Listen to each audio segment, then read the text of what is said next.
সাবেক শিক্ষামন্ত্রী দীপু মনি গ্রেপ্তার। আওয়ামী লীগের যুগ্ম সাধারণ সম্পাদক ও সাবেক সমাজ কল্যাণমন্ত্রী ডক্টর দীপু মনিকে গ্রেপ্তার করা হয়েছে। রাজধানীর বারিধারা এলাকা থেকে তাকে গ্রেপ্তার করা হয়। ঢাকা মেট্রোপলিটন পুলিশের কমিশনার মোহাম্মদ মইনুল হাসান বিষয়টি নিশ্চিত করেছেন। জানা গেছে, চাঁদপুরের একটি মামলায় তাকে গ্রেপ্তার করা হয়েছে। বর্তমানে তাকে মিন্টু রোডের ডিবি কার্যালয়ে নেওয়া হচ্ছে। ঢাকা মহানগর পুলিশের গোয়েন্দা বিভাগের একটি দল তাকে গ্রেপ্তার করেছে।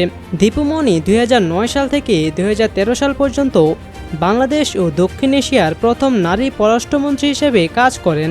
2008 সালে চাঁদপুর 3 আসন থেকে টানা সংসদ সদস্য নির্বাচিত হয়ে আসছেন তিনি।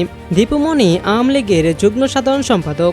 ডক্টর দীপু মনির জন্ম 1965 সালের 8 ডিসেম্বর চাঁদপুর সদর উপজেলার রামপুর ইউনিয়নের কামরাঙ্গা গ্রামে। তার বাবা এম.এ. ওয়াদুদ 21শে পদকপ্রাপ্ত ভাষা আন্দোলন কর্মী ও বাংলাদেশ আওয়ামী লীগের প্রতিষ্ঠাতা সদস্য। মা রহিমা ওয়াদুদ ছিলেন শিক্ষিকা। তাদের দুই ভাই বোনের মধ্যে একমাত্র ভাই জি.আর. ওয়াদুদ টিপিও চিকিৎসক। বাংলাদেশ সুপ্রিম কোর্টের আইনজীবী তৌফিক নওয়াজ দীপু মনির স্বামী। তিনি আন্তর্জাতিক একটি ল ফার্মের প্রধান। উপমহাদেশের 2000 বছরের ঐতিহ্যমণ্ডিত ধ্রুপদী সঙ্গীতের উৎস হিসেবে পরিচিত আলাপ এর একজন শিল্পী তিনি। তাদের দুই সন্তান রয়েছে। তাদের নাম তৌকির রাশাদ নওয়াজ ও তানি দীপাবলি নওয়াজ। হলিক্রস কলেজ থেকে এইচএসসি পাশ করেন ডক্টর দীপু মনি।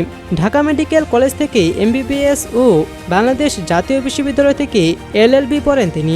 পরে যুক্তরাষ্ট্রের জনস হপকিন্স বিশ্ববিদ্যালয়ের স্কুল অব পাবলিক হেলথ থেকে এমপিএইচ করেন।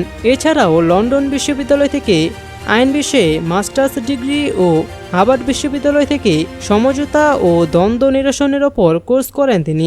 দীপু মনি বাংলাদেশ সুপ্রিম কোর্টের একজন আইনজীবী।